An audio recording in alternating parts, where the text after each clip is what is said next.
initiated this discussion, and whatever interaction we have had in the last 1.5 years, I find that Kutch has been dealing with these issues and deliberating these issues threadbare, and therefore I think I must compliment them for their efforts. We have had a number of joint interactions with them in the past also, and we have benefited from them.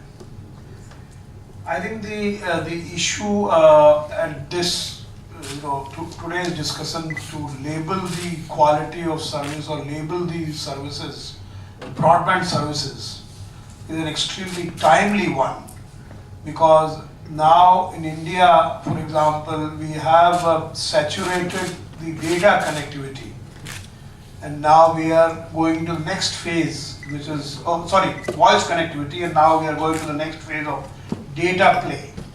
And as you must have seen, a lot of competition is happening in this sector. Prices of data are coming down, and obviously this is promoting the more and more data usage in the country. However, the quality of broadband remains a serious concern. If you look at the comparisons, then in the ICT penetration, we are way below the international levels. We are at 131 position out of some 160 or 165 countries, which is not really a great thing for a country like India, which has done so well in the information and communication technology software space. We should not be far behind.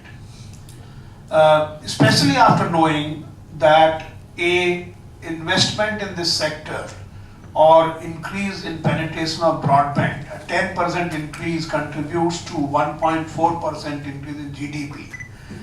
And that is something which I think is the quickest method of really bringing about growth in the country. And as we all know, these internet and all these data technologies are really democratizing in that sense. So I think they bring information to everybody. They basically are so good for the country.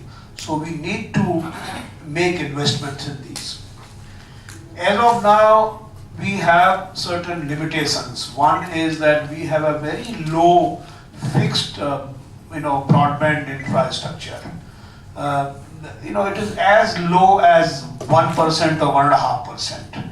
That means 1 out of every 100 people has got access to broadband, which is true also, because you just have 20 million fixed lines, telephone lines, and not all of them are delivering broadband, though most of them are now.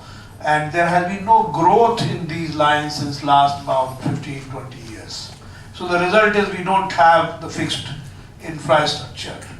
So all our consumption of broadband is through the wireless, and wireless is the last access. The mobile operators or ISPs. ISPs, fortunately, sometimes they do have back-end fixed line, but typically it is the wireless delivery. I am told that 90% plus consumption of data in this country takes place through wireless.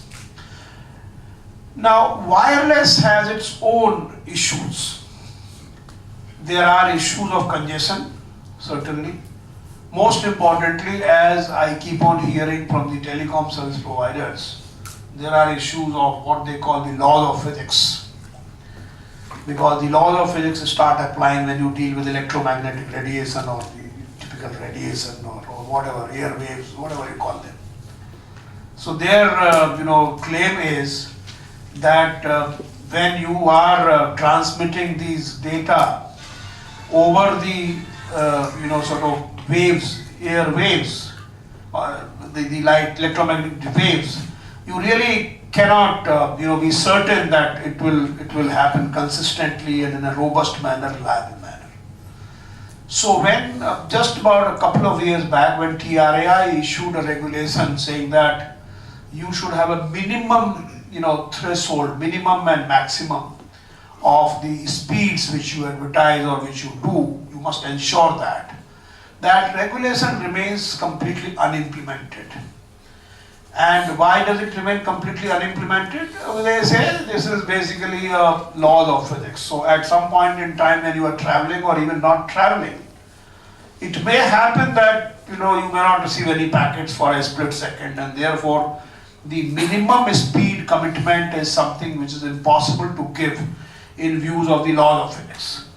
So this is a real difficult situation. Now, obviously it is like this, that when you are driving on a road, there may be a place where there is a pit, there is a gadha, and there you have to come to a speed 0 and then you again drive. So what I cannot assure that it will be 60 kilometers per hour throughout the road, throughout the journey. Maybe at some point it will become 0 also. And that 0 becomes the global minima. So in a way they say we can't assure that global minimum. So that's a serious constraint. And it is a solid argument, and I really have no other argument against it. However, we tell them that, friends, it's okay to have a situation where you can become 0 at some point in time. But then it cannot happen that when you are going on a, let's say, Yamuna Expressway, which I travel quite often on from Agra, between Agra and Delhi, when you're going on Yamuna Expressway, you cannot say that there will be no 0 speed because it may be on toll places or some other, because of some other reasons it can be 0 speed at some time. But you should certainly be able to tell me that your speed, average speed will not be less than 50 or less than 60 or less than 100. So let us talk about averages then. And averages is something on which everybody is depending on. 2% call drop average was actually the idea which has persisted and subsisted for a long time. So these averages, so what we are coming up with is that in a given time window, and it can be a moving window, you should maintain a minimum average which you advertise.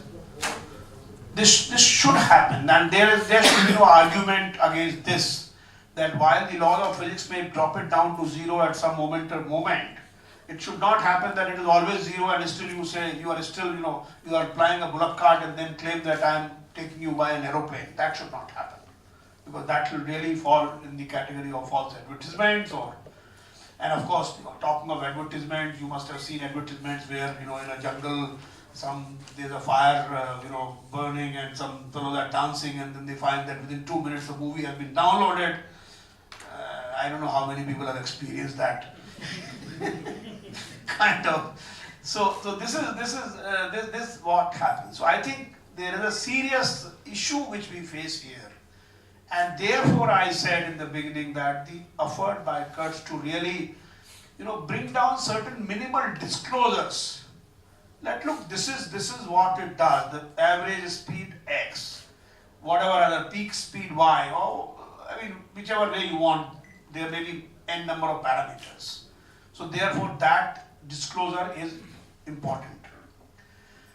Second issue comes basically, we have believed, TRAI has believed since beginning, and I am not an exception to that consumer is at the center of entire thing. Every industry exists for its consumers. And telecom is so different because no industry in this country has got 1 billion customers. No industry. This is the only industry which has got that many customers. Food industry. Huh? Food industry. No, food industry, but maybe, some particular type of food may have customers which are 2 crores, some other type of food will have something, and India is such a diverse country even in food terms. I understand. So essentially what is happening, it's a very major customer base. But the other characteristics of this industry is also that while the customers in other industries may be low, the value or the transaction value is relatively high. So let's say customers of furnitures. I'm just giving an example. The average purchase value may be 5,000 rupees or 10,000 rupees. Somebody buys a chair, somebody buys a whole sofa and stuff like that. So many industries, the characteristics is that number of customers is low, but the value, average transaction value is very high. And therefore, if there are deficiencies in the service, people can go to consumer courts because the stakes are a bit high. If I have suffered a loss of 20,000 rupees, I will certainly be going to a consumer court and then, pleading my case before them that, look, this is what happened, and I will be able to fight that case. In the telecom industry, the problem is that, the number of consumers is very high, but the value of the transaction is very low. So therefore, if a consumer suffers, he suffers, let's say, 100 rupees worth of loss, or a simple irritation in terms of call drops, or a major irritation when there's a goal symbol, the data is not coming, and something is happening, and you just keep on watching that. And interestingly, what happens in the digital world, even a 1 second delay looks like a delay of years altogether. Because your expectations are very high. You expect things to be instantaneous, and if you experience a delay of 1 second, that also looks eternity. And therefore, but as I said, the value of that is very low. And if the value of that is very low, my friends from Consumer Affairs Department know that the District Consumer Forum or the Consumer Protection Act of 1986, if I'm not wrong, 1986, basically envisaged that consumers will be able to go there and even on a simple piece of paper they will write that, look, this is my problem, Your Honor, and you please solve my problem. They were supposed to be the institutions which were supposed to be consumer friendly. They were supposed to look into the consumers' grievances and resolve them. I'm not criticizing them, but let me tell you, today the process of District Consumer Forum has become as complex as the process of a civil court. You go there, you file an affidavit. So you go to some vakil who basically will draft out affidavit in a legal language. Then you hire an advocate. Even if you don't hire an advocate, you go there and it's a sad situation. I myself fought a couple of cases in the consumer court, so you can call me a little veteran in that situation, and I know how these courts function. So what has happened is that those institutions which were created to be very informal, very consumer friendly, have turned out to be the institutions which are actually courts of laws. And it becomes very difficult, and especially when you have ex-judges and these kind of people working, they have their own way of functioning and they also want some systematic things to happen. But then a consumer thinks that what is this systematic? Now imagine a person who has suffered a loss of 100 rupees. Will he really think of going to a consumer court?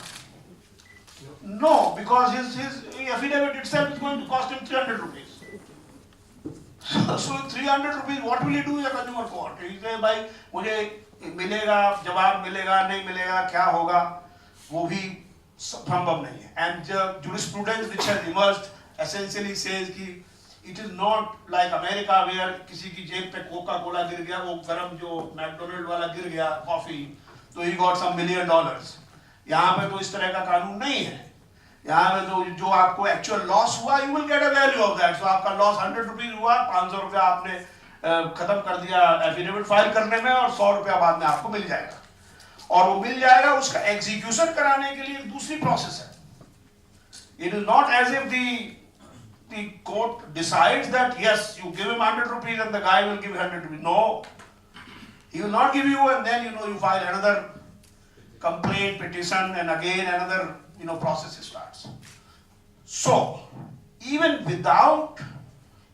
when the consumer protection courts systems were absolutely fantastic, even then, because of the low value of complaints, no consumer or very few consumers will go up. Suppose my bill has become 50,000 rupees and I did not call anybody, or my thing is not, then of course I'll certainly go because 50,000 is too much. But those are rare examples. Typically the sufferings are of the order of 100 rupees, 200 rupees, some value added service, some ringtone was added without my permission. These are the kind of things. So then those fellows call the TSPs, they are the party and they are the judge also. This is the first breach of a natural principle where nobody can be a judge in his own case. Here is a case where the TSP is a judge in his own case. So they decide, and thereafter the appeal also lies in the TSP's domain only. So that's why we have actually recommended, and interestingly there is a case in which the Honorable Supreme Court has decided that the District Consumer Forum cannot hear the telecom service cases because there is a specific law called Indian Telegraph Act 1885. This is the legal situation now. Howsoever uncommon or counterintuitive it may sound, but unfortunately this is the case. So the result is that the consumer has no choice. We had recently, TRAI has given recommendations that you have an ombudsman similar to many other sectors and similar to in telecom sector in other places, in other countries. We should have, because after all there should be some fear in the telecom service provider's mind that they should resolve the complaints honestly. Otherwise they know this guy has come to us, he will get dissatisfied, he will come back to us again, he will get dissatisfied and has nowhere to go. So, there is no problem. So one is this issue of quality of service not being met, then what is the recourse to a consumer.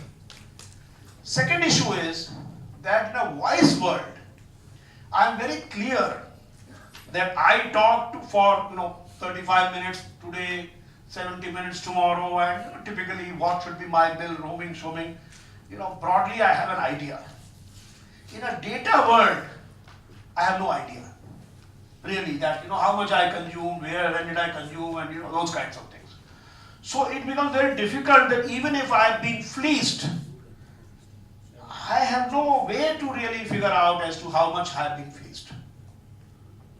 These are some of the challenges I wanted to point before you a consumer or in a telecom world faces. Whenever we have consultations, all the telecom service providers send their people, very articulate people, and they are able to present their arguments. We don't get consumers or their groups presenting their side of the argument. And obviously, if an authority or a body hears only one side of the argument, it is typically tempted to accept those arguments, which is what also happens, though we try not to do that because we should hear everybody's arguments, and we always try, because that's what our act says. Our act says that we should do a consumer protection, quality of service, we should be transparent, fair play, growth of the industry, everything is merged, but consumer protection is important, and we believe that because of the typical nature of this sector, where you have 1 billion consumers, very low value transactions, no recourse anywhere beyond these telecom service provider ecosystem, are some of the debilitating conditions which should be taken care of. So that's another issue. Then the question is, we always think that there should be consumer choice. The choice of the consumer, because suppose there are competing products, the consumers must have a choice. And I'll exemplify this with the example of the broadcasting sector, which we also regulate. What happens is that when you go to a site or when you talk to the fellow, whether it is an Airtel or Tata Sky or TEN or any cable or the other DTH or hits or IP, there are various platforms which have come up. When you talk to them, they are so confusing, the situations, that a customer doesn't know what is best for him. They'll say if you take the southern package, then this will happen, mega package, this will happen, all these packages. And interestingly, yesterday itself we were hearing a case in which the advertisement was given in such a manner that the consumer probably, just click something and purchase something. And then he was told, if you want HD channels, instead you will get in so much of money, you will get so many channels. It did not say that you will get only SD channels, only standard definition channels. So you purchase that. After that, when you say I want this channel, no, you are given only SD. HD के लिए पैसा अलग से दीजिए. So 175 rupees for HD channels. So what happens is that sometimes the service providers themselves provide you information in such a manner which is so unevenly balanced in favor of one particular choice. And secondly, the other extreme can be that they give you so many choices that you don't know what is good for me. An average consumer will be completely confused to see these choices. So this is what happens, for example, taking another example, and I'm not really, kind of telling you, your company's example. The other day we were hearing, Honorable High Court had told us that you talk to the Facebook fellows, not Facebook, the WhatsApp fellows. That's your company, right? You have acquired it. So WhatsApp fellows, to see how they are, how they have decided to share the information with the Facebook. Initially their terms of references were that they will not share the information, and then suddenly they have decided to share. So we said, let's see what is the way they are, they said, no, we have given consumer a choice. If the consumer doesn't want to share, he can still continue to use WhatsApp. We have given them a choice. I said, how have you given the choice? Let's see. So then we saw these screenshots. Then we saw, how, let's say if I am a user of WhatsApp, what is the option which I got? So essentially the option was, yes, I agree. It did not say another button, no, I don't agree. There was no button like that. That, yes, I agree. I mean, there should be, if there is a balance, it should be yes and no, both side by side. Yes, I agree. No, I don't agree. Still, I continue to want to use it. And in case you say, no, I don't agree and I don't want to use WhatsApp, that could also be a third choice. But actually, there was only one choice. And the other choice was obfuscated into something, it was there. But then you click another button and then you go to some place. So it's very difficult, A normal human being will take about half an hour to really figure out as to where that no is hidden. So essentially, giving consumer choices in a friendly manner is also extremely important, in a manner that he can make informed choices. And one of the ways this can happen is that if you can, across the service providers, if you can standardize it. If you can standardize the way, what are the parameters and what are the choices, it will probably be helpful. If let's say I'm selling pizza, and if pizzas are margarita, whatever. So if I am, similarly, if I am selling some product and across the same product lines, if 4 companies are selling the same product, probably there could be a consensus among companies that this should be the way the parameters of the product could be advertised. And if I understand correctly, people, this is what CUTS proposed to do, that you want to label these, these kinds of quality of parameters in the same way as a nutritional label is, where it says that, this is the protein, this is the carbohydrates, and this is the calorie, etc., etc.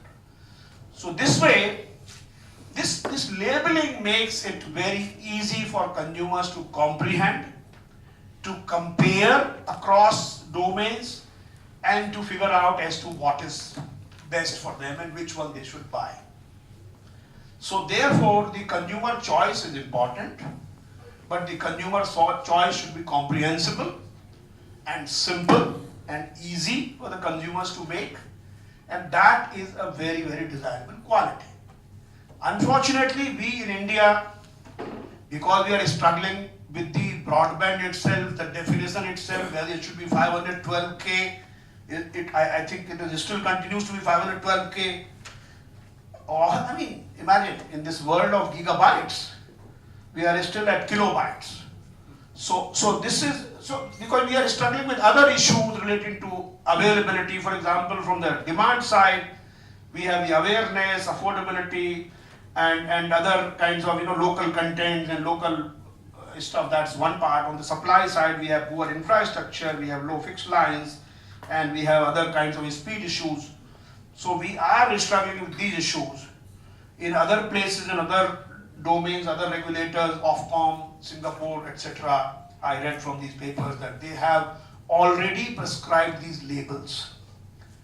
And I think we in India must do that as soon as possible. So what I would say as a result of this deliberation, we would be very happy and grateful that if we can get some recommendations based on what is happening in other domains and what we should be doing in our place. One should also take the specifics of our place into account, consider 97% or 93% is delivered through wireless, and that situation is not going to change overnight. So those situations, considering those, what will be for example, minimum speed. Now minimum speed, if you prescribe, this is not going to happen because laws of physics are going to, again, come back to us and haunt us. So it's better to have average speed or something of that sort. So what should be the more appropriate nutritional labels for our country, if you recommend as a part of the deliberation here today? And then what we can do, we will take it as a forward, issue a consultation paper, consult all these stakeholders, and possibly come up with some kind of specifications, which can either be mandated by TRAI or can be voluntarily accepted by the industry. Both these things are okay with us so long as they are followed. So this way I think we should be able to move a roadmap, because I believe that India truly is at the cusp of a digital revolution. And this is not some kind of bhashan which I am giving. I truly believe that. Why I believe that is that because we have had, notwithstanding the fact that we are short in the fixed line infrastructure, we now have 1 billion mobile connections. We now have a huge amount of data play taking place even through mobile.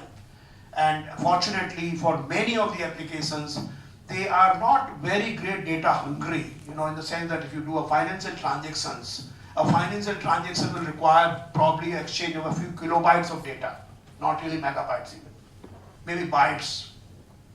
So fortunately many of these transactional applications do not require huge data consumption except videos and except other kinds of games, etc., which we are not. So I think what is happening is we have a robust, not so robust, but we certainly have a very good wireless data infrastructure now ready in the country, though we need fixed line, and TRAI keeps on advocating that, whether it is through BharatNet or whether it is through digital cable TV or whether through the satellites.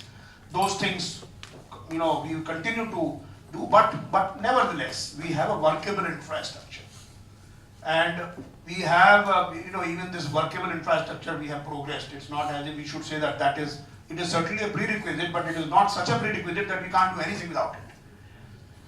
We have a very robust system of the softwares running.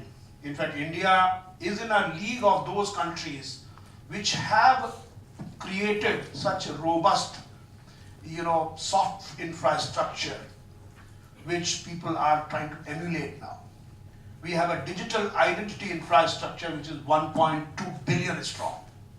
Out of 1.3, we have got 1.15 billion people having Aadhaar, which is unique. And most importantly, it's authenticable. You can authenticate your presence anywhere, prove it. And the electronic KYC is happening today. And Aadhaar is like the hourglass architecture. It sits in the middle. It's a platform. You have a lot of innovations taking place downwards, which is device levels, and you have a lot of innovation taking place on top of it, which is basically applications like eKYC, applications like eSign, digital locker. I mean, it's really what people call the India stack has happened. The unified payment interface which our country has created is unique in the world. It is so unbundled that I can have application from one application provider, I can have my bank account in another bank, you can have your bank account in third bank, and you can have your application service provider in the fourth firm.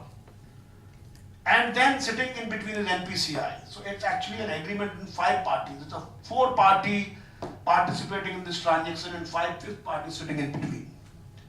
And when you have number of parties, the probability of some party saying something to somebody else increases. The closer the interaction, the safer it is considered. But let me tell you, this five-party interaction is so robust in terms of the cyber security, in terms of the hacking, in terms of the other things. This framework is so robust that India can be proud of this framework. So we have a whole range of things and systems and softwares which are running on top of it. Other countries are trying to learn from us. We have a completely online infrastructure. We can deliver. Now you see, we have a